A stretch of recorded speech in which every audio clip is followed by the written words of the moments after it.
este tiempo que nos permite estar conectados, Señor. Te pedimos que nos hables, que nos permita, Señor, añadir conocimiento a nuestras vidas, a nuestra mente, Señor. Ayúdanos, usa la vida de nuestro profesor, bendice su ministerio, Señor. Ayúdanos a ser ministros preparados para tu obra, para toda buena obra, Señor. Te lo pedimos y te lo rogamos en el nombre de Jesús. Amén. Amén. Que el hermano ya no nos quiera confundir. No los trato de confundir. De hecho, estaba pensando estos días que, miren, cada grupo es diferente. Yo no demerito a nadie, ¿no?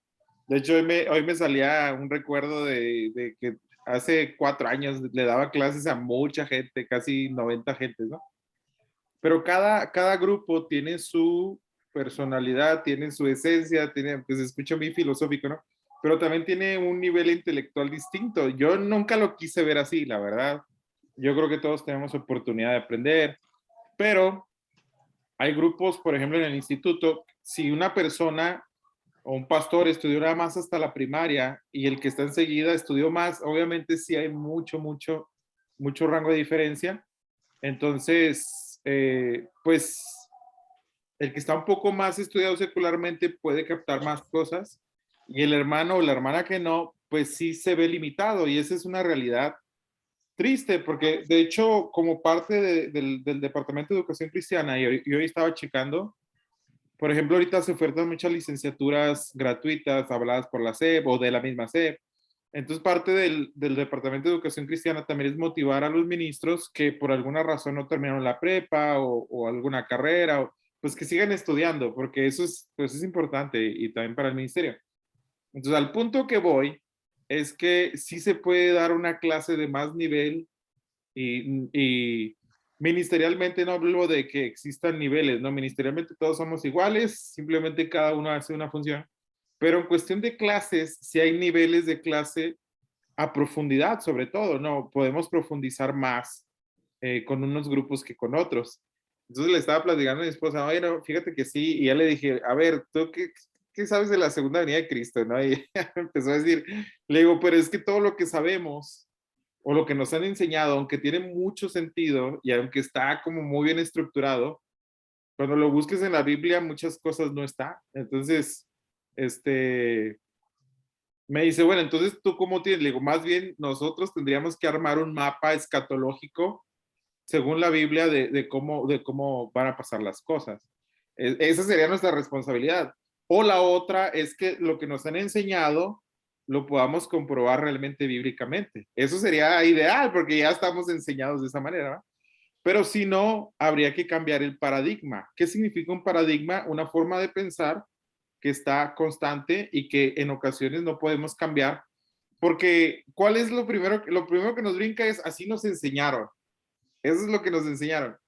Pero, pues, analizando y haciendo estudio más, un poquillo más a profundidad a la escritura, nos encontramos con que muchas enseñanzas, no solamente las escatológicas, sino muchas enseñanzas que, bueno, hoy les voy a, hoy venimos a desmontar a los misioneros. ¿Qué es el mapa escatológico? ¿Qué es? Mi esposa hizo un mapita muy bonito escatológico. Hay de los escenarios, los eventos. Sí, miren, es que yo les digo, les soy bien sincero, está muy bien, se me hace muy, o sea, para nuestra mente humana está muy lógico y tiene mucho sentido, pero darle un respaldo bíblico es lo complicado, o sea, ya a la hora de meterte, pues está difícil, ya te dije, a ver si no se enoja el hermano Pablo conmigo, porque pues son sus clases. Ahora, no he platicado con el hermano Pablo de estas posturas, ¿verdad? Sí le tendría que decir, hermano, es que somos honestos, no hemos realmente estudiado a profundidad ni Apocalipsis, ni Daniel, ni Tesalonicenses, ni Primera de Corintios, ni todos los pasajes que hablan de la resurrección de los muertos, de la segunda venida, del arrebatamiento. No los hemos estudiado. Esa es la realidad. Nos hemos basado mucho en lo que nos han enseñado. Entonces, ya que sea bíblico o no, de nosotros depende el emitir el juicio, como a través de la hermenéutica. El día de hoy vamos a desmontar al final de la clase un versículo que utilizan los misioneros. Por tanto, ir y hacer discípulos a todas las naciones, que no significa o que no se debe interpretar como siempre se ha interpretado. ¿Cómo? Yendo al griego. O sea, como por eso les decía, Ya nos lo dijo, porque está en gerundio, ¿no? porque es un participio, exacto, es un participio que se traduce en gerundio y es que el imperativo no está en ir, el imperativo está en hacer discípulos. Ese es el imperativo. Pues es lo que estamos obligados a hacer. Porque, bueno, al final vamos a cerrar con esto y les voy a poner el texto en griego. Porque siempre nos han dicho, no, es que la gran comisión es ir. Y no es cierto. No es lo que Mateo está tratando de decir. De hecho, dice, y yendo en camino. O sea, ahorita lo vamos a analizar, ¿no? Pero siempre el imperativo, ellos lo marcan, es ir. Y uno que no ha ido a otros lugares se puede frustrar, ¿no? Es decir, pues entonces no estoy cumpliendo la gran comisión. En el caso de Saúl y Laura dicen, bueno, hemos salido a otro lugar y ya estamos cumpliendo. Sí, porque se están desplazando geográficamente.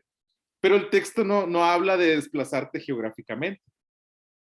Entonces el imperativo no está en que vayas, el imperativo está en que hagas discípulos. Esa es la orden. Pero siempre nos han dicho, hermanos, necesitamos ir. No, no es cierto. No es lo que el texto nos quiere decir. Por ejemplo, tú nunca puedes salir de tu ciudad en toda tu vida, pero si Dios te da la oportunidad de ser discípulos en ese lugar, estás cumpliendo la gran comisión.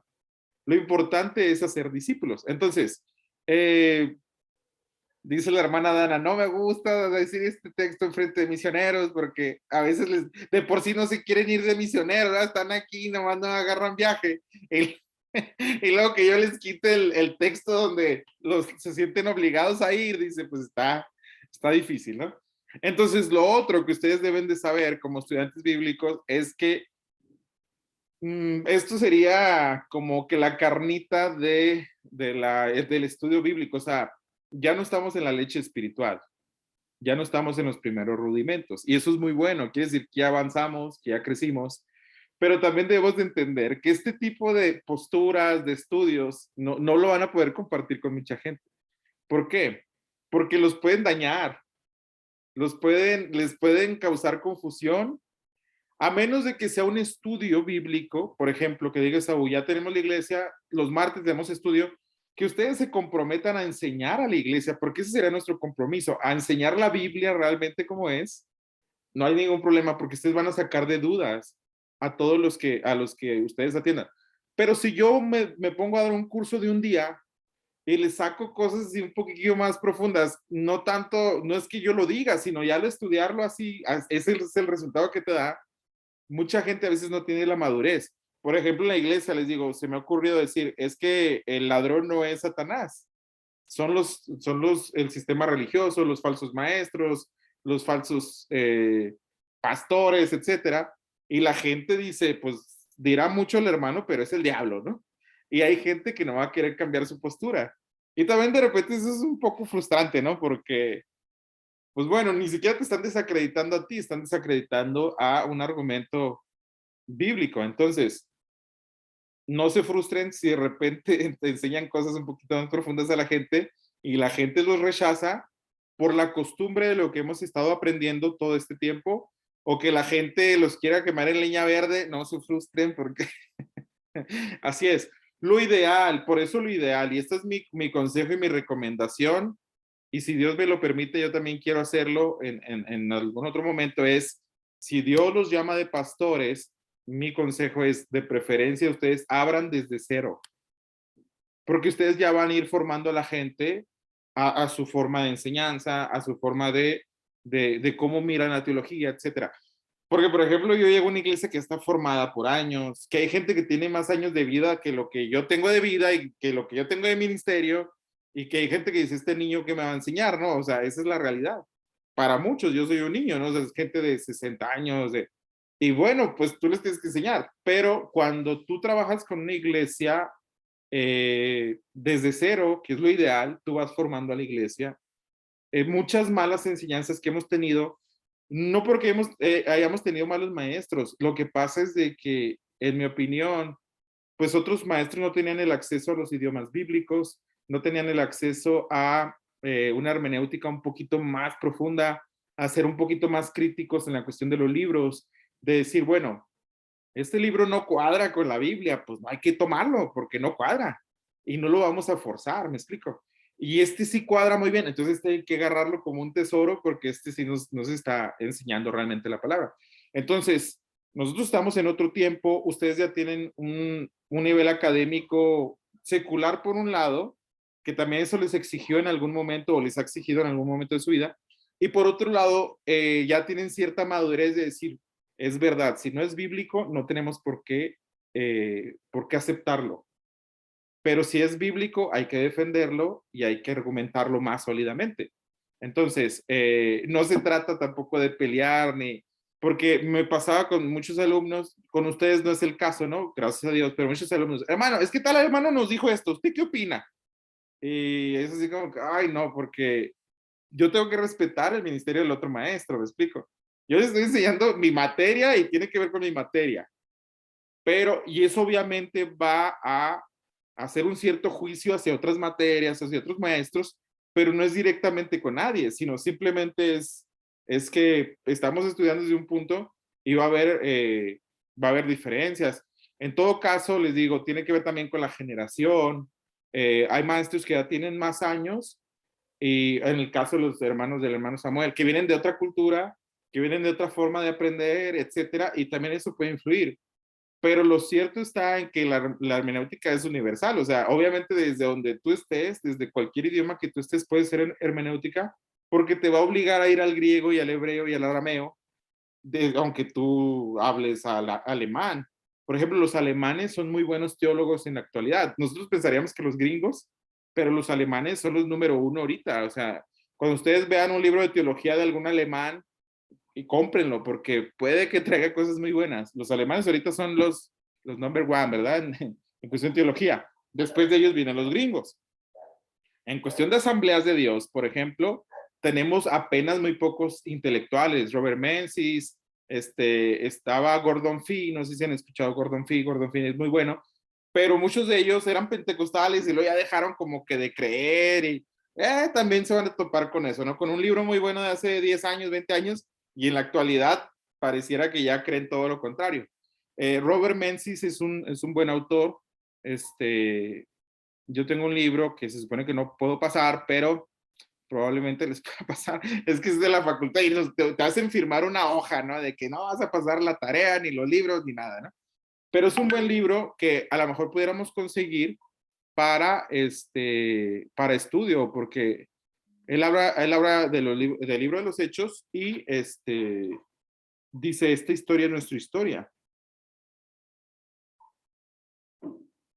Hablando de precisamente la experiencia pentecostal, carismática, etcétera, ¿no? Entonces, por eso les digo, no se frustren si de repente a ustedes les toca enseñar gente, no saquen todo, no saquen todo el armamento, no saquen todo lo que hayan aprendido. Eso me decía un pastor y se los pasó el costo. Dice, Oscar, es que yo estudié mucho, dices, he podido estudiar, pero ¿qué tanto le puedes enseñar a la congregación? O sea, por ejemplo, ¿hasta qué tanto puedes profundizar en la congregación? En ocasiones no es mucho lo que puedes profundizar. ¿Cuándo es cuando puedes profundizar? Cuando tienes un grupo de estudio donde ya hay cierta madurez, donde ya hay cierta actitud a querer aprender realmente y a escudriñar, porque lo que estamos haciendo es escudriñar, ¿verdad? No estamos yéndonos en lo superficial. Entonces, cuando el contexto inmediato del libro, etcétera, no alcanza, para eso está el análisis léxico-sintáctico, que es lo que vamos a ver el día de hoy, que tiene que ver con el significado de palabras. Explicar el uso de los siguientes instrumentos léxicos y ser capaz de usarlos. Concordancias hebrea, griega, española. Léxicos. ¿Qué es un léxico? Es un diccionario griego-español o un diccionario hebreo-español.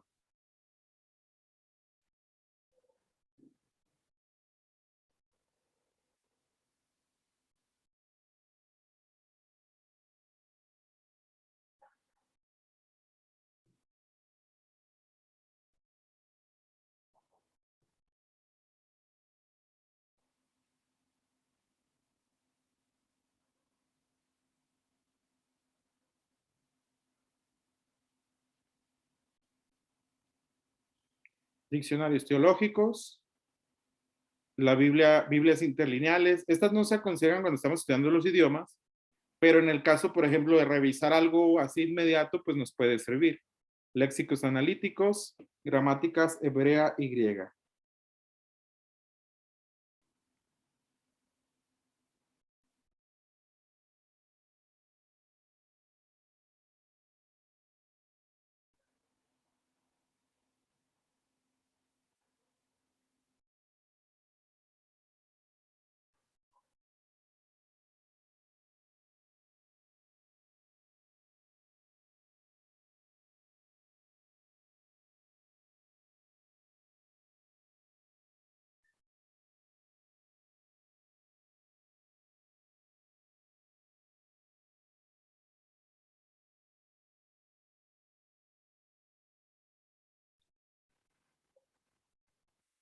Muy bien.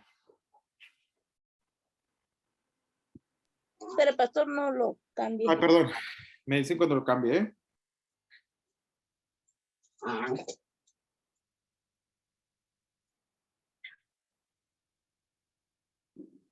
Sí. Pastor Oscar, Sí. al principio de la diapositiva tenía el título del, bueno, el tema que es análisis léxico sintáctico, pero tiene un apóstrofe mal puesto. Va en la A, en la segunda A. Ah, sí, sí, sí, aquí va. Sí. Yes. Es análisis, análisis. Listo. Ya lo puedo regresar a la que estábamos. Sí, imagínense que está en la A y no en la I. Usen su imaginación. Sí, porque me tengo que salir a corregir algo que ya no vamos a ver. Así que gracias, hermana, por la corrección. Yo no tengo ningún problema en corregir, pero me tendría que salir y cambiar el acento. Es que lo quiso escribir en griego. Sí, es un acento agudo, por eso. No es grave.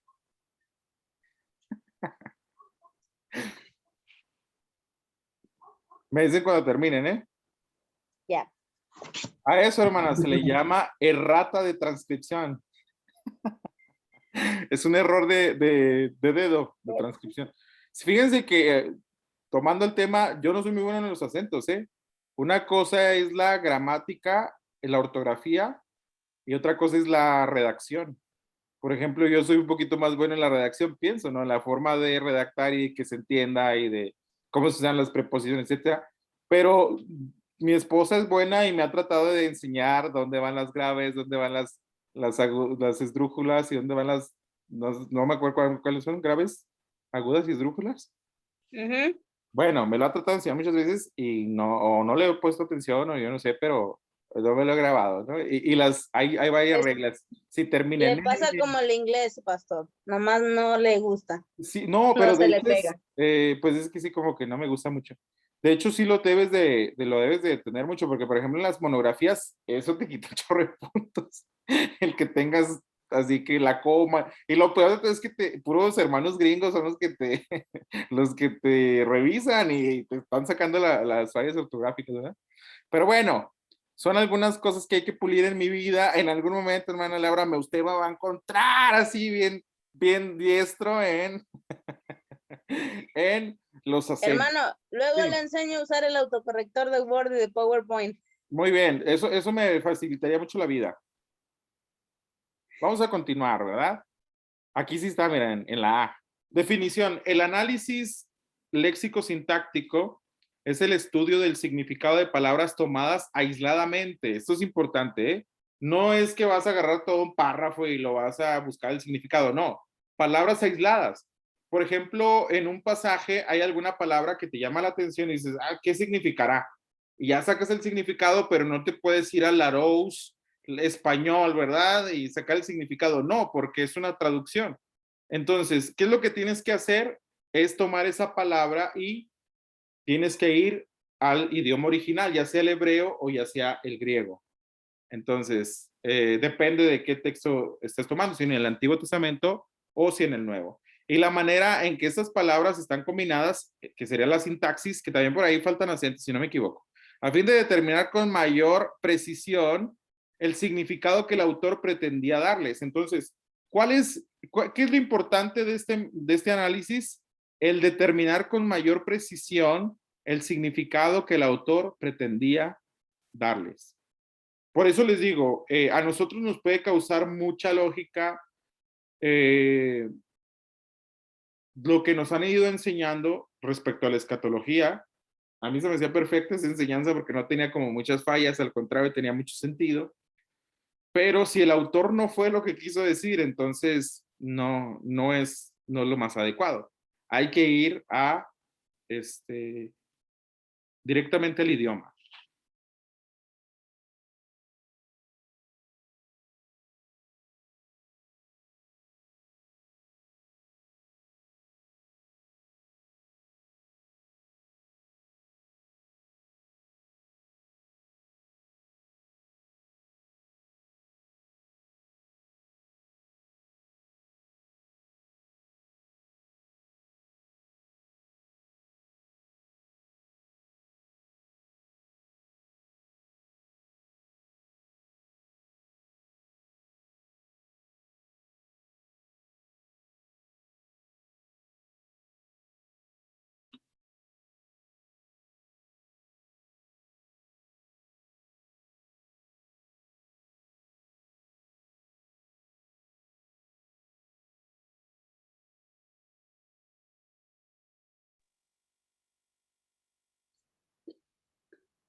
Muy bien.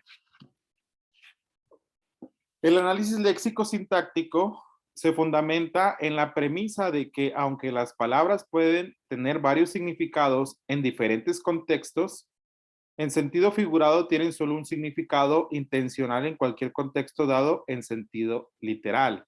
Es decir, por ejemplo, esta imagen. Echar un ojo, literalmente es sacarte el ojo y echarlo, ¿verdad?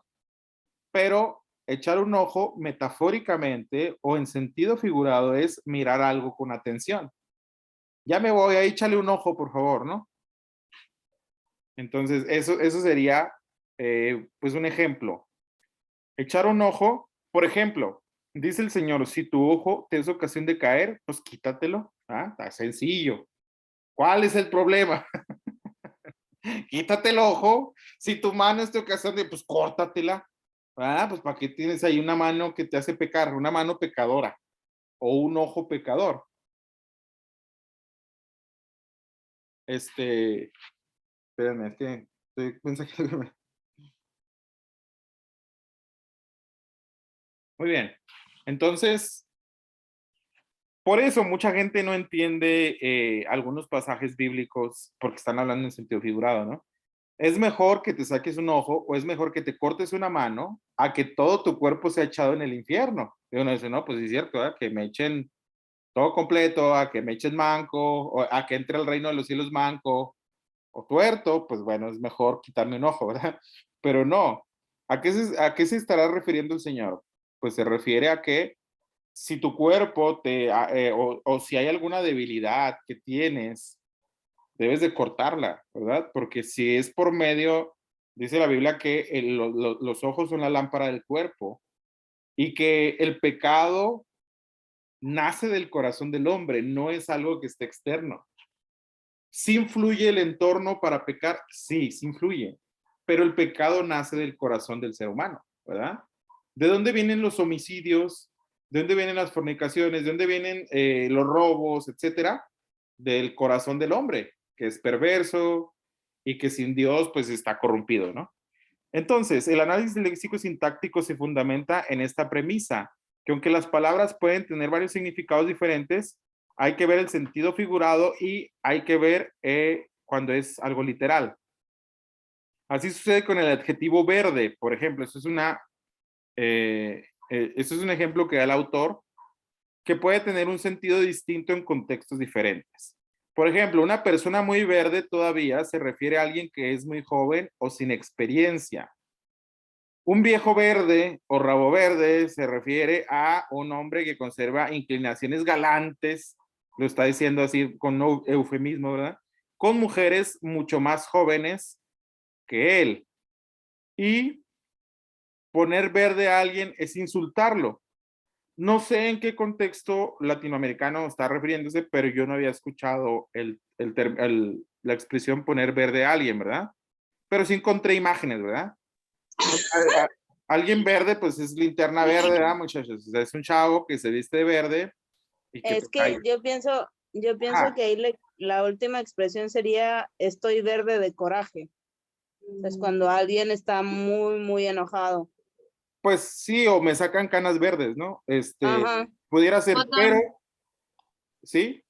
también puede ser en el sentido, no me acuerdo, o sea, en la antigüedad, cuando vinieron los americanos, Ajá. para correrlos les decían green go, o sea, green, verde, vete, green de verde, go Ajá. de ir, entonces era una ofensa para ellos. De hecho, en la actualidad también muchos se ofenden cuando le dicen gringo en vez de americano, o como Sí. cuando dicen chilangos y no somos chilangos. Bueno, los chilangos dicen que los que son foráneos que llegan a la Ciudad de México a vivir, Ajá. que esos son los chilangos. Eso es Son en los la Ciudad chilangos. de México. Toda la provincia decimos que no, que los chilangos son los que nacen en la Ciudad de México, porque así lo hemos aprendido. Con la cuestión de los gringos, es que la Policía de Migración de Estados Unidos porta un uniforme verde. Y de hecho, por ejemplo, las camionetas son blancas, pero tienen franjas verdes. Entonces, ese es un distintivo para los oficiales aduanales, ¿no? ¿Cómo se dice? De migración. De migración, ajá, estadounidenses, pero que están en la frontera, es decir, que están en la línea, por ejemplo, en el Río Bravo, que andan cuidando por ahí. Sí, Porque los que son de migración que están en las garitas o en los puentes internacionales o en los cruces internacionales andan de azul, como los policías. Pero los que andaban de verde eran los que te podían perseguir o corretear si te cruzabas la frontera. Entonces, gringo es como, ahí vienen los verdes, vámonos, ¿no? Entonces tiene que ver con la migración, tiene que ver, es como una expresión que va por ahí el asunto, ¿no? Bueno, entendemos el sentido. Sí encontré imagen, ¿verdad? Ahí tenemos al señor verde, es un señor color verde, obviamente, ¿verdad? Todos sabemos de esto. Y pues bueno, encontré esta imagen que es poner verde a alguien y está como insultando a una persona, ¿no? Entonces, tiene que ver con el contexto de esta expresión, no sé realmente de qué país sea. Obviamente es un país latinoamericano, pero no sé en qué país se utilice esas expresiones. Entonces, así sucede con el adjetivo, es un adjetivo calificativo. El adjetivo calificativo verde puede tener un sentido distinto en contextos diferentes. Así pasa con la Biblia. Por eso les decía, por ejemplo, las 10 vírgenes, las 5 sabias y las 5 insensatas. Y la gente toda predica, ¿verdad? Es que no tenían aceite porque no estaban llenas del Espíritu de Dios. Y no es cierto, el texto no dice eso. ¿Por qué? Porque en otro pasaje el aceite tiene que ver con el Espíritu Santo, el aceite de la unción, el aceite de consagración, el ungir con aceite a alguien tiene que ver con un simbolismo del Espíritu Santo.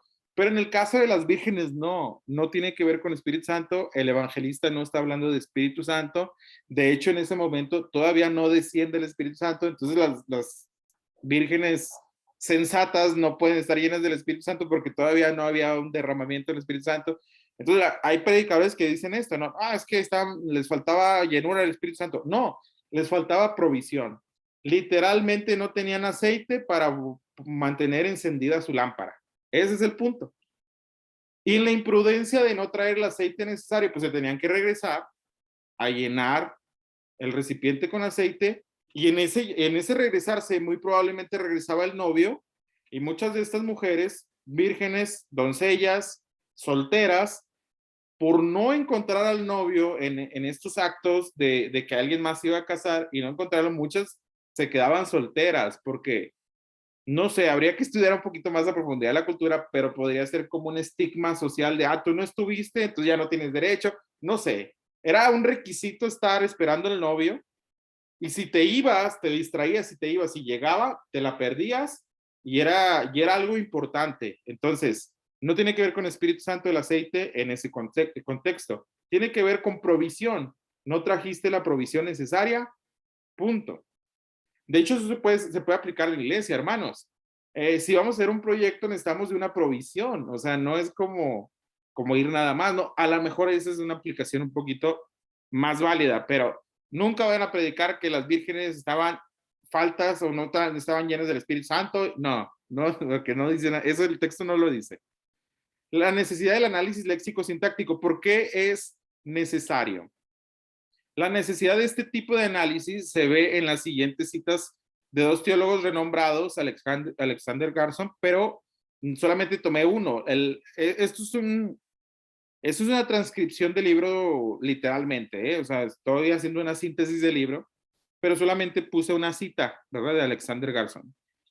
Ningún hombre tiene derecho de decir, como algunos acostumbran, el Espíritu Santo me dijo tal o cual es el significado de un pasaje. ¿Cómo se está seguro de que es el Espíritu Santo y no un espíritu de engaño, sino por la evidencia de que la interpretación es el significado legítimo de las palabras? Es decir, nadie puede tener ni el derecho ni la autoridad de decir, muchachos, este pasaje significa esto porque el Espíritu Santo me lo reveló o me lo dijo.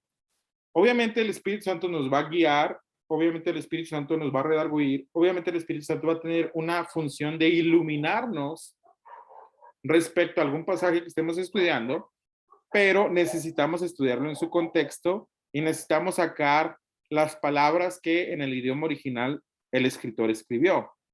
Ahí el Espíritu Santo nos va a dar la interpretación más precisa, ¿verdad? Entonces, si alguien por ahí llega con revelación nueva al respecto, pues no, no es así.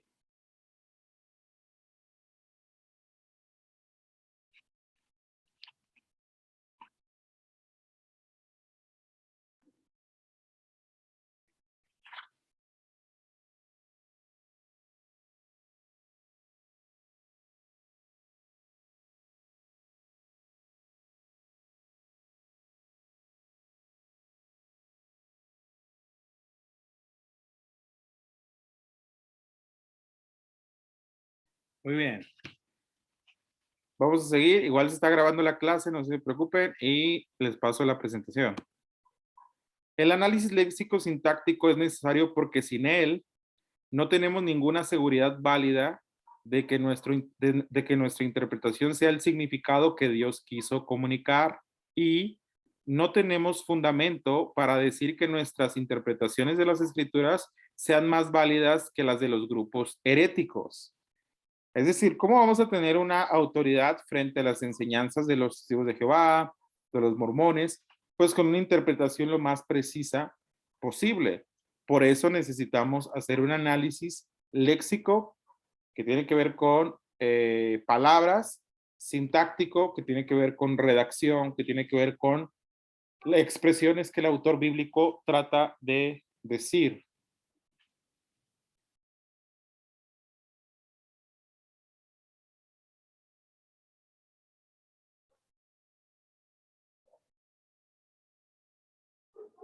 Muy bien. Voy a avanzar porque igual les voy a pasar el video y la presentación. A veces el análisis léxico-sintáctico es difícil, pero con frecuencia produce resultados emocionantes y significativos, con el fin de hacer este complejo proceso un tanto más fácil de entender. Se ha subdividido en un procedimiento de 7 pasos.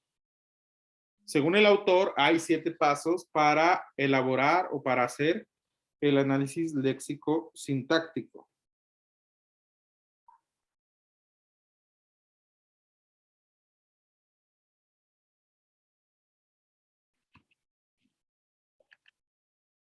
Uno, identificar la forma literaria general. La forma literaria que emplea un autor, prosa, poesía, influye en el modo que él procura que se entiendan sus palabras. Es decir, el autor va a procurar de una manera que se entiendan sus palabras dependiendo si es una poesía, si es una prosa.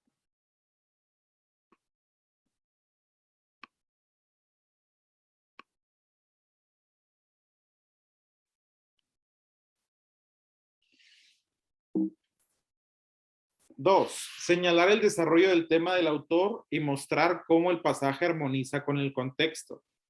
Este paso, ya comenzando como parte del análisis contextual, da una perspectiva necesaria para determinar el significado de las palabras y la sintaxis. Primero hay que identificar la forma literaria general del libro o que el autor está empleando. Por eso les decía, por ejemplo, en lo que a mí me causa ruido respecto a Ezequiel 28, es que Dios le dice a Ezequiel endecha, y el endecha es un cántico, es una poesía. Entonces, pues obviamente si es una poesía no se pueden tomar aspectos literales, tiene más complejidad, ¿no? 3, identificar las divisiones naturales del texto, que era lo que les había mencionado casi al principio del curso. Las principales unidades conceptuales y las declaraciones de transición revelan el proceso de pensamiento del autor y, por tanto, hacen más claro el significado.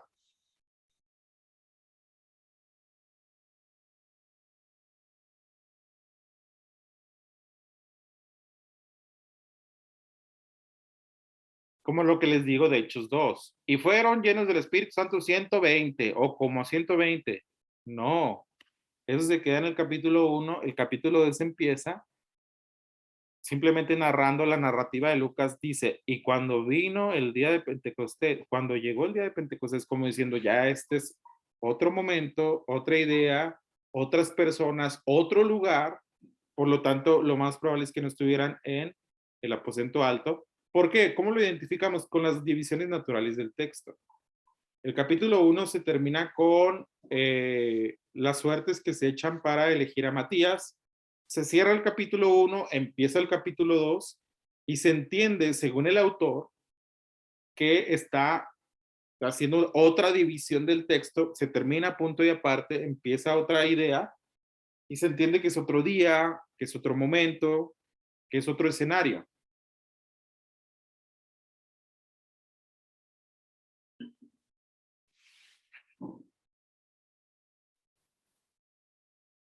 Es identificar las divisiones naturales del texto, algunos le llaman la famosa perícopa, ¿verdad? ¿Dónde empieza la idea del pasaje y dónde termina? 4. Identificar las palabras conjuntivas dentro de los párrafos y oraciones. Las palabras conjuntivas, conjunciones, preposiciones, pronombres relativos muestran la relación entre dos o más pensamientos. Por ejemplo, a lo suyo, sin ese al final, a lo suyo vino, más los suyos no le recibieron, pero a todos los que le recibieron y a los que creen en su nombre, les dio la potestad de ser hechos hijos de Dios. O la palabra que es más, ¿no? Más a todos los que le recibieron. Entonces el más, el y, el pero, el por qué, porque de tal manera amó Dios al mundo, para que todo aquel que en él cree no se pierda, mas tenga vida eterna, o y tenga vida eterna. Es una conjunción, ¿verdad? Una conjunción que está uniendo dos ideas que tienen que ver con la expresión del autor. 5. Determinar individualmente el sentido de las palabras. Cualquier palabra que sobrevive por mucho tiempo en un idioma comienza a tener gran variedad de significados. Por eso es necesario investigar los diversos significados posibles de las palabras antiguas y entonces determinar cuál de los varios significados posibles es el que el autor tenía la intención de comunicar en un contexto específico. Este número 5 es clave. Bueno, los 7 pasos, ¿verdad? Pero el 5 es muy importante. Determinar individualmente el sentido de las palabras. Cualquier palabra que sobrevive por mucho tiempo en un idioma comienza a tener gran variedad de significados. Estos párrafos, esta metodología tiene que ver con el libro de Henry Birkler, que es el de hermenéutica, no sé qué, no me acuerdo cómo, procedimientos de interpretación, algo así se llama, no me acuerdo cómo se llama el libro, pero es ese libro. El de la Biblia en su contexto, que es un poco más nuevo, Craig Kinner lo que dice es lo siguiente: por ejemplo, él pone la palabra nice como ejemplo, y creo que se los había mencionado. La palabra nice en inglés significa bonito, bello, agradable, etcétera, y se utiliza sobre todo en el femenino. Casi no le puedes decir a un hombre te ves muy nice, porque es como que es una expresión que se usa más para las mujeres que para los hombres.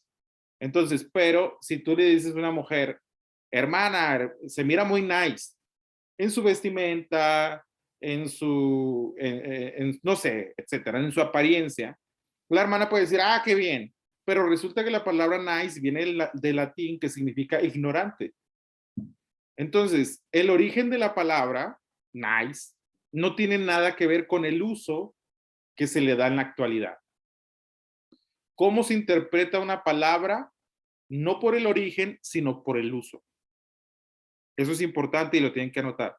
Una palabra, y en la actualidad igual, porque si le decimos a la hermana Merari, a la hermana Sari, a la hermana Laura, hermanas, ustedes se ven bien nice, lo más probable es que sonrían y, ah, gracias, porque es como un cumplido, es un halago, es una forma agradable de decir que se miran bien, pero no les estamos diciendo en la connotación original de la palabra. Hermanas, se ven bien ignorantes. Claro que no. No es la intención. De hecho, a lo mejor ni sabíamos, y lo pueden googlear. Lo pueden googlear. Pongan nice, de dónde proviene, y van a encontrarse eso, ¿no?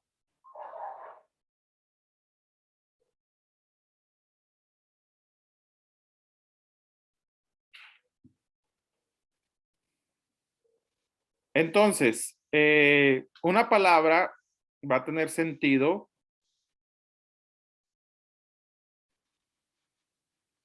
por el posible significado que el autor le da según el contexto específico. Entonces, una palabra que se utilizaba hace 100 años en español, muy probablemente en la actualidad pueda significar otra cosa. Y creo que también les dije esto, y se los voy a volver a decir, creo que alguna vez se los dije. No utilicen la palabra rajar, yo no me rajo, y menos desde el púlpito. Es una grosería bien grande, pero en nuestra cultura lo entendemos como un acto de valentía, como un acto de un macho, o incluso mujeres dicen, ah, yo no me rajo, ¿no? No, no lo use.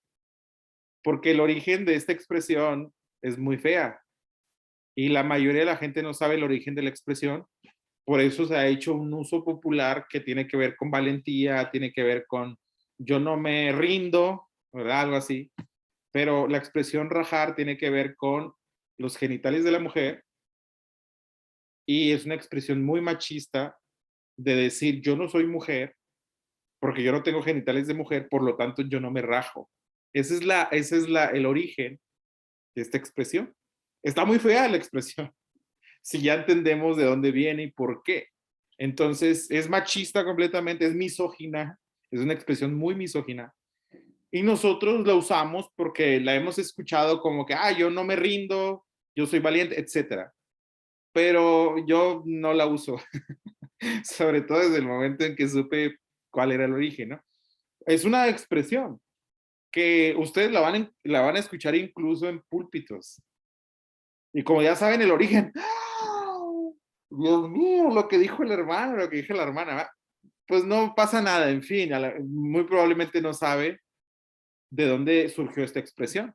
Entonces, incluso esta expresión que es mala, que es despectiva, que está mal completamente, en la actualidad no se utiliza o la gente está muy lejos de pensar que ese era el significado por el que se inventó esa expresión. Entonces, ¿cómo se interpretan las palabras por el uso? Si yo les digo esa expresión a ustedes, es que ustedes tienen que terminar el instituto, no tienen que y no les voy a decir la palabra, ¿verdad? Pero si yo les digo eso, ustedes van a entender, el hermano que quiere que no nos rindamos, quiere que hagamos. Sí, esa es la idea. Pero ya cuando entendemos el origen de por qué se utiliza la expresión, por ejemplo, también, que esta sí es una grosería, ¿no? Los hijos de es una mujer que está sometida a la servidumbre, incluso a cuestiones sexuales, etcétera. Entonces, La mujer con ese adjetivo calificativo es una mujer muy afectada, no sé cómo decirlo, ¿no? Entonces, cuando dicen esa expresión, eres un hijo de la y la grosería, están expresando a una mujer que es vulnerada o es violentada, etcétera. Entonces, esa palabra obviamente no la van a escuchar en los púlpitos y si la escuchan puede caer un rayo, un trueno, algo, ¿no? Y partida en dos. No, estamos lejos, ¿no? Pero, por ejemplo, la expresión rajarse, sí, esa sí la pueden escuchar, porque no se sabe. Pero la otra, entonces, ¿qué trato de decirles? Nuestro idioma también tiene palabras en su origen, que desde que se originan hasta la fecha siguen significando lo mismo. Sí, sobre todo si tienen una connotación mala. Pero hay otras que no, que se han ido modificando. Por ejemplo, en el norte ni de broma digan jodido, no digan eso, porque ya tiene una connotación sexual o tiene se escucha como muy fuerte, se escucha como una grosería, porque allá la gente no usa esa expresión. De hecho, en la iglesia, de donde yo me convertí, hay una familia que es de Guadalajara y la usan mucho. No, es que usted está, no sé qué. Ni siquiera la puedo expresar porque en mi tierra sí era como ofensivo, era como grosería. Acá no, acá la gente le usa muy comúnmente, pero allá tiene como esa connotación negativa de, no sé, está mal, ¿no? No se les ocurra andar en el norte y predicar y decir, no, es que llegué a la casa bien cansado. no, digan, no digan la expresión. Entonces, tiene que ver mucho los contextos, pero el uso de las palabras es lo que nos va a dar la interpretación. 6. Analizar la sintaxis, la relación de las palabras entre sí se expresa, mediante sus formas y arreglos gramaticales o arreglo gramatical. Ahí hay también una mala redacción, hermana Laura, ¿verdad?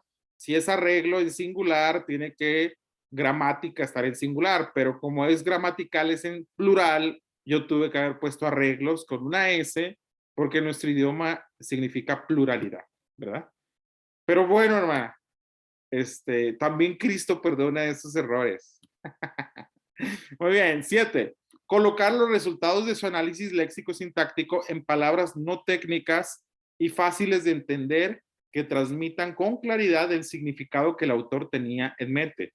Vamos a hacer los 6 pasos y el 7º paso es tomar el pasaje que analizamos y que buscamos significados, etcétera, y los vamos a poner en palabras sencillas. Es como cuando se ponían a exponer y exponían muy elevado, ¿no? Y el profesor te decía, a ver, ahora con tus palabras dime de qué se trató. Es algo parecido.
Muy bien.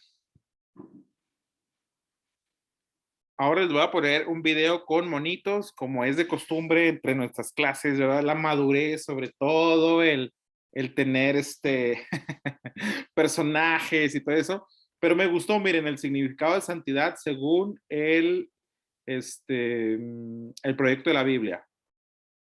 Seguramente has escuchado antes la palabra santo, o por lo menos la has cantado una o dos veces en la iglesia. Y para la mayoría de las personas, esa idea está conectada solamente con ser una persona moralmente buena. Así que Dios es moralmente perfecto. Así es, eso es una parte. Sin embargo, en la Biblia, la idea de la santidad es aún más grande y más rica. Lo que está describiendo en realidad es cómo Dios es la fuerza creativa detrás de todo el universo. Él es el único ser con el poder de crear un mundo lleno de belleza y vida. Así que todas estas habilidades hacen de Dios alguien completamente único. Ese es el significado de la palabra santo. Una forma útil de pensar en la santidad de Dios es usar el sol como metáfora. El sol es único, por lo menos en nuestro sistema solar, y es realmente poderoso. Es la fuente de toda la hermosa vida de nuestro planeta. Pudieras decir que el sol es santo y pudieras llevar aún más lejos esa metáfora y decir que toda el área alrededor del sol también es santa. Porque entre más te acercas al sol, se vuelve más intenso. Exacto. Así que ese mismo poder y bondad que genera toda esta vida también es peligroso. Me refiero a que el sol, si te acercas demasiado, te aniquilará. Y de la misma forma, existe una paradoja en el centro mismo de la santidad de Dios. Porque si eres impuro, su presencia es peligrosa. Seguramente has escuchado antes la palabra Llevar aún más lejos esa metáfora y decir que toda el área alrededor del sol también es santa. porque entre más te acercas al sol, se vuelve más intenso. Exacto. Así que ese mismo poder y bondad que genera toda esta vida también es peligroso. Me refiero a que el sol, si te acercas demasiado, te aniquilará. Y de la misma forma, existe una paradoja en el centro mismo de la santidad de Dios. Porque si eres impuro, su presencia es peligrosa para ti. Y no porque sea mala, sino porque es demasiado buena. Y la primera vez que vemos esta paradoja de la santidad de Dios es en la historia de Moisés y la zarza ardiente. Es aquí donde Dios le dice a Moisés que se quite sus sandalias porque está parado en tierra santa. Moisés cubre su rostro con temor y Dios le dice, no te acerques más. Es intenso, ¿eh? De hecho, la intensidad de la santidad de Dios se explora en las historias del templo de Israel, que era el lugar en donde estaba la presencia santa de Dios. En el centro del templo estaba una habitación llamada el lugar santísimo. Es el punto de acceso de la presencia de Dios.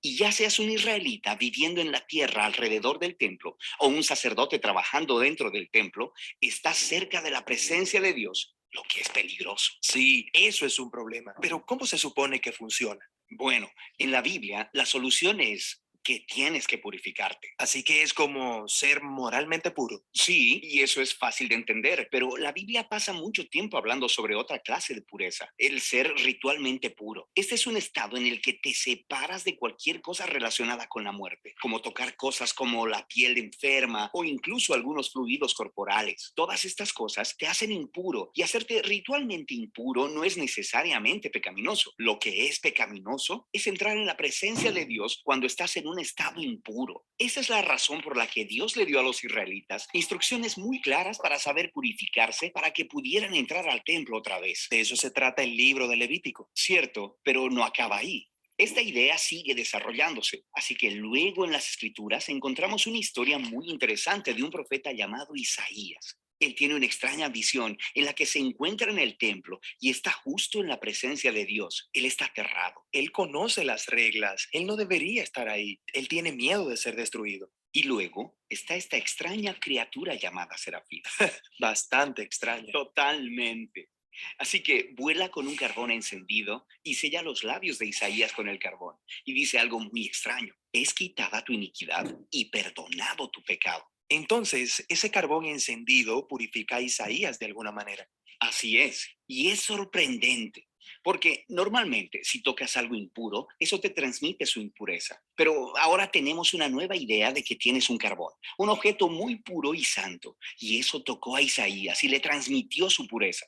Isaías no es destruido por la santidad de Dios, es transformado por ella. Las implicaciones de esto son enormes. Pero hay un desarrollo más, esta vez de otro profeta, Ezequiel. Y él tiene esta visión donde él está parado en el templo y ve agua goteando del templo. Se convierte en un torrente y luego crece hasta convertirse en un río profundo que comienza a fluir a través del desierto, dejando un rastro de árboles verdes detrás de él. Desemboca en el mar muerto, haciendo todo fresco, dándole vida. Así que en lugar de purificarte primero y luego entrar al templo, aquí la santidad de Dios sale del templo y purifica las cosas, dándoles vida. Pero, ¿qué significa todo esto? No lo sabemos hasta que conocemos a Jesús. Él dice que Él es el cumplimiento de todas estas visiones antiguas, pero de forma sorprendentemente nueva. Así que Jesús iba de un lado a otro tocando a personas que eran impuras, personas con enfermedades en la piel, una mujer con sangrado crónico o gente muerta. Y cuando Él las toca, su impureza debería transferirse a Jesús. Pero en lugar de eso, la pureza de Jesús se transmite a ellos y sana sus cuerpos. Jesús es como ese carbón santo en la visión de Isaías. Así es.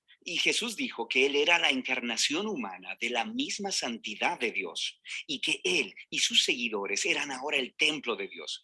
Así que a través de ellos, la presencia santa de Dios puede salir hacia el mundo y traer vida y sanidad y esperanza. Así que esta es la razón por la que Jesús dijo que de sus seguidores correrían ríos de agua viva. Así que esa es la parte de la historia donde nos encontramos, pero ¿hacia dónde se dirige todo esto? Las últimas páginas de la Biblia terminan con una última visión de la santidad de Dios. Esta vez es la visión de un hombre llamado Juan. Y en esta visión vemos el mundo entero completamente renovado. La tierra entera se ha convertido en el templo de Dios y el río de Ezequiel está ahí, fluyendo de la presencia de Dios, inundando toda la creación, quitando toda la impureza y dando vida a todas las cosas.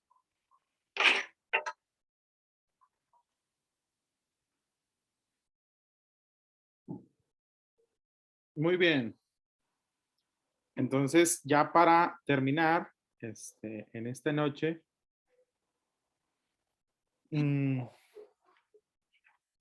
después de ver los monitos, muy interesante, se me hace un análisis léxico sintáctico muy bueno de la palabra santidad, que lo conecta con Jesús.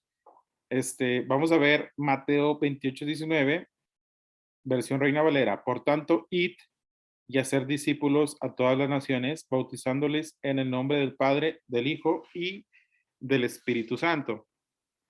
Aquí, si se fijan, la fórmula bautismal es la que Jesús da. El Padre en mayúscula, el Hijo en mayúscula, el Espíritu Santo en mayúscula, porque son personas, las tres personas de la Trinidad, y porque cada uno es diferenciado, ¿verdad? Se diferencia el Padre del Hijo, el Hijo del Espíritu Santo, en un solo Dios. Muy bien, pero ese no es el tema, sino las primeras frases, ¿verdad? Cuando vamos al griego, aquí encontramos estas palabras. De hecho, esta raya roja la puse yo, subrayé.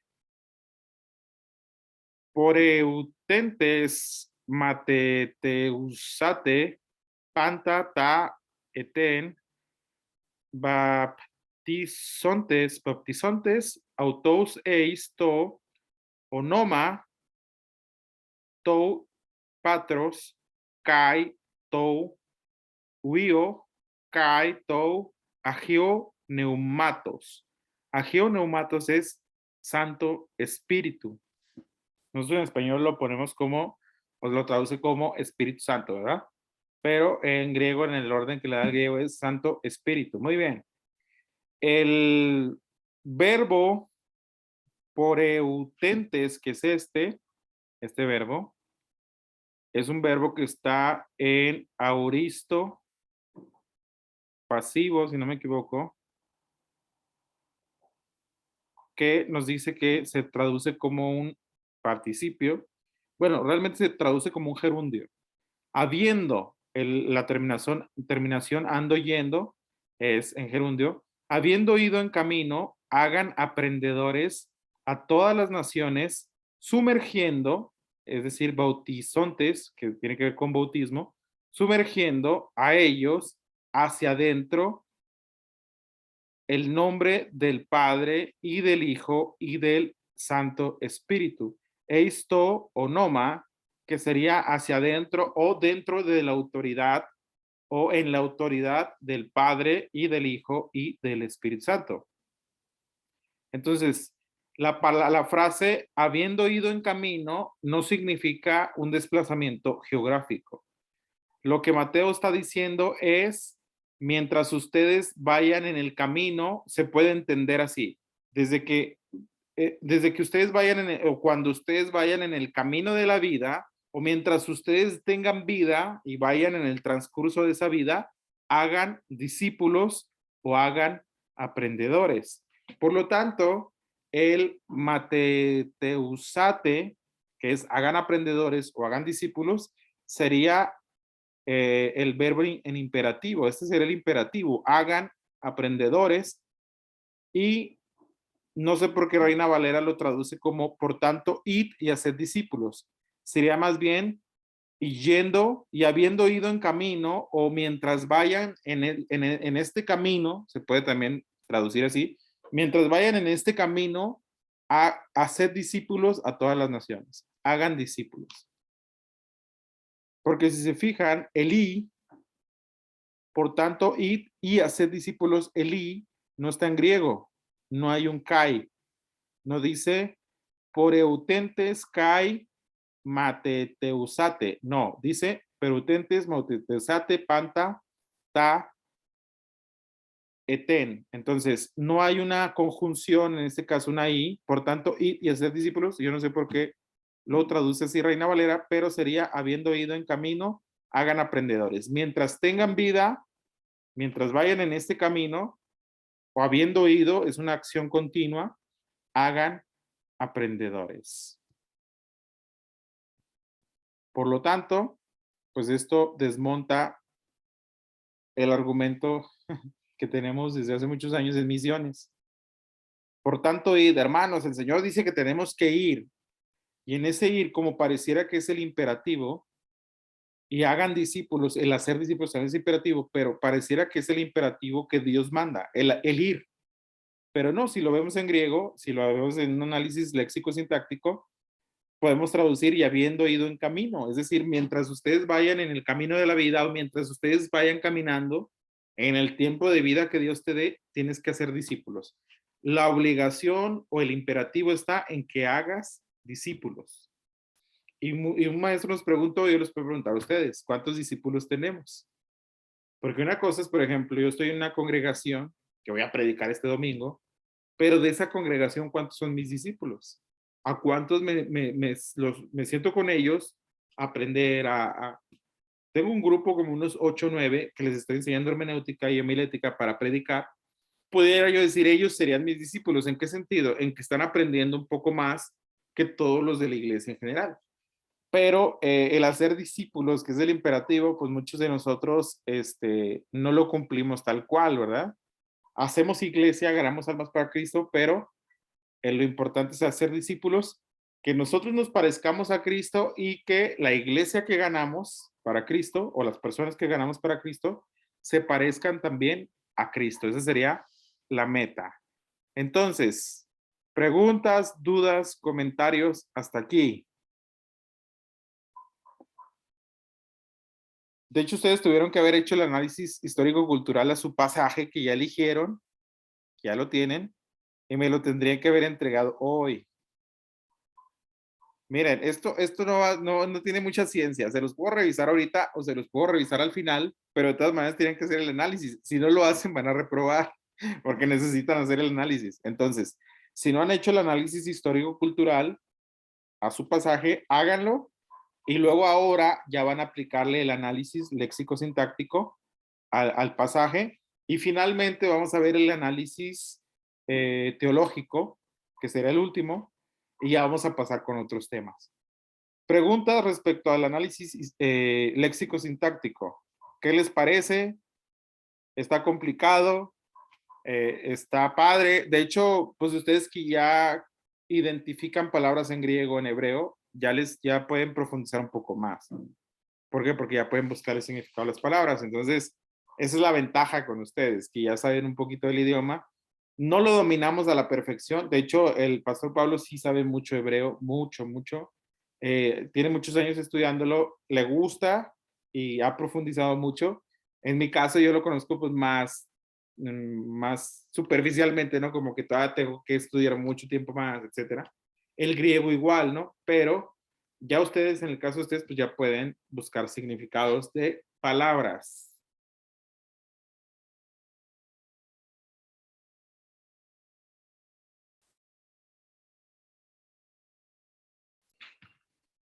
Sari, ¿dudas, preguntas, comentarios? ¿Alguno de ustedes? No, pastor. Todo quedó clarísimo. Es que, bueno, Ajá, en la clase pasada que tuvimos de hermenéutica, ya habíamos hecho digamos que este análisis. ajá, Nosotros lo tenemos como el análisis de palabras ajá, dentro del pasaje, ir viendo lo que era el original, sí. qué significaba y eso. Y esto pues sí ya, al menos a mí me da una vista más amplia Sí, de es que lo que era el análisis. el otro tiene que ver más con el contexto, tiene que ver más con la cultura, todo este tipo de cosas que obviamente se analizan palabras, pero ya este es directamente analizar palabras clave o palabras importantes que consideremos para incluso traducirlas para sacar un mejor significado o para entender con más precisión lo que el autor bíblico trató de decir. De hecho, ese es el meollo del asunto. El meollo del asunto es hacer un análisis histórico-cultural, un análisis léxico-sintáctico y teológico para saber con más precisión qué es lo que quiso decir el autor. No lo que yo entiendo, no lo que me han enseñado toda la vida.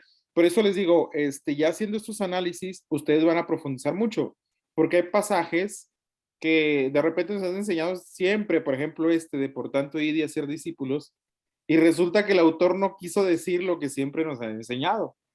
Ahora, ¿está mal lo que nos enseñaron? Pues bueno, muchos de los hermanos que nos enseñaron, o hermanas, ¿verdad? Ignoraban el idioma griego, ignoraban el hacer un análisis así, se basaban en los libros de texto o en lo que siempre nos han enseñado. Entonces, por favor, no vayan con los misioneros y les digan, no es cierto, ese pasaje no significa lo que tú dices. No, no, porque también no se trata de andar ahí desmintiendo gente que ni siquiera sabe que, o sea, hay gente, miren, escuchen lo que les voy a decir. Esto es serio y a la vez es impresionante, pero esa es una realidad. Y a mí no me gustaría, pero así es, esa es la realidad. Muchas cosas de las que ustedes están aprendiendo o que van a aprender, gente cristiana de nuestra iglesia jamás en la vida las va a aprender y se van a ir con Cristo pensando siempre algunas ideas de algunos pasajes, pero ustedes que ya saben más a profundidad tienen más responsabilidad. ¿Cuál? ¿Voy a ir a cambiar la congregación? No. Se puede ir enseñando un poco a poco la congregación, pero en el caso de Saúl y de Laura, que ya tienen algo nuevo, ellos ya tienen que enseñar con más precisión. Esa es la idea, esa es la idea. Y es una responsabilidad más grande, pero es más bonito. ¿Por qué? Porque les están enseñando a la iglesia o les van a enseñar a la iglesia más a profundidad cosas que ni nosotros aprendimos en un primer momento, ¿verdad? O sea, a lo mejor yo no sabía que por tanto días de discípulos, el imperativo estaba en hacer discípulos y no en ir. Entonces ustedes, si, no, nosotros tenemos que enseñar a la iglesia que el imperativo no es ir, el imperativo es hacer. Entonces, y ya eso nos aclara muchas cosas, porque hay gente que se frustra. Hermano, pero es que, pues yo quisiera ir a ser discípulos, pero no creo poder viajar nunca y sí es frustrante y es una mala enseñanza al final de cuentas. ¿Qué le dice al hermano o a la hermana que no puede viajar y hacer discípulos de otras naciones? No, hermano, pues ni modo, siéntese y no, no. Pero si a nosotros enseñamos, no, es que el imperativo no está en ir, sino en hacer, pues ya eso cambia mucho, porque en tu Si no van tus entorno, pasos, van tus pesos, hermano. perdón, Si no van tus pasos, van tus pesos. exacto, las misiones se hacen con los que oran, con los que aportan y con los que van. Sí, estamos de acuerdo en todo, pero por tanto ir y hacer discípulos, el Señor dice que tenemos que ir. No, el Señor dice que tenemos que hacer discípulos. Ese es el imperativo. Entonces, si se fijan, no es una mala interpretación, al contrario, es interpretar lo más correcto que se puede. Entonces, si no hay más dudas, comentarios, son las 8:26, me despido de ustedes. Hagan el análisis léxico sintáctico a su pasaje para que, miren, no tengo fecha todavía de cuándo voy para allá porque el pastor Pablo no sé si va a salir o no. De hecho, tiene que venir a unos cursos en Guadalajara por lo de ser presbítero y esto. No tengo una fecha, pero lo que puedo hacer es, en cuanto tenga fecha, tengo que ir antes de irme a la facultad, porque tengo que estar allá como el 16 de julio. Pero voy a ir con ustedes antes, espero ir, no sé si la primera semana, no sé, voy a ver. pero lo que puedo hacer y lo que hago con otros grupos, y lo voy a hacer con ustedes, y se las voy a pasar al costo. ¿Cuál es el examen que yo les aplico en hermenéutica 2? Después de ver el análisis teológico, que es el tercero, que vamos a ver la semana que entra, yo tomo un pasaje o el grupo elige un pasaje y trabajamos en equipo. Por ejemplo, Laura y Sari van a hacer el análisis histórico-cultural a ese pasaje. Merari y Alfredo van a hacer el análisis léxico-sintáctico y Esaú va a hacer el análisis teológico.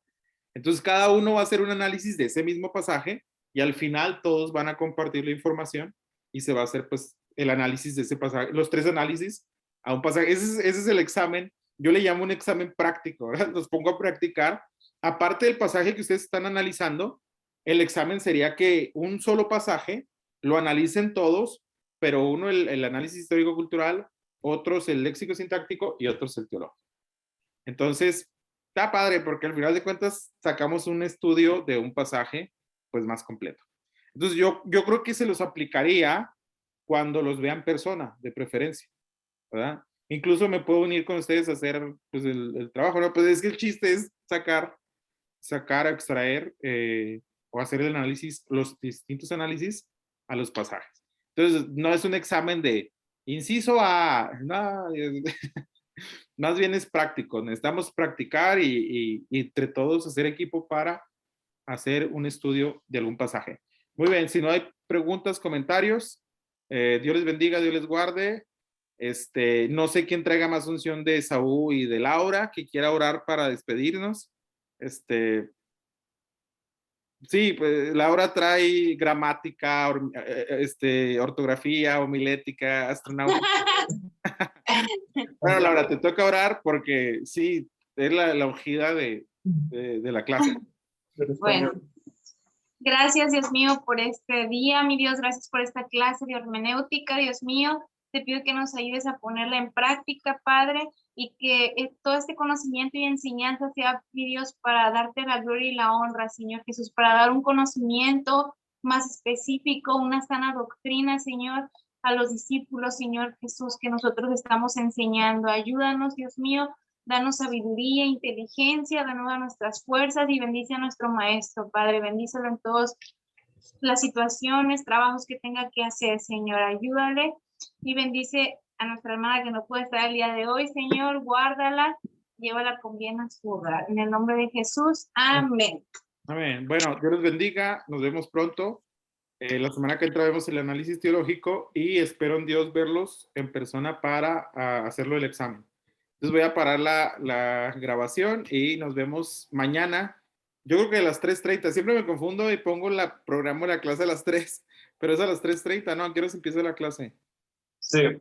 De las 3:30. Muy bien, Esaú me había dicho que probablemente llegue un poquito tarde. Lo que puedo hacer es grabar la clase también y subirla a lo mejor. Por si llegan en algún momento de que ya... Es que como es metodología, pues también es importante que vayan en los pasos, ¿no? Pero bueno, nos vemos mañana. Dios les bendiga. Coman frutas y verduras. No se desvelen. Bye, nos vemos. Dios les bendiga.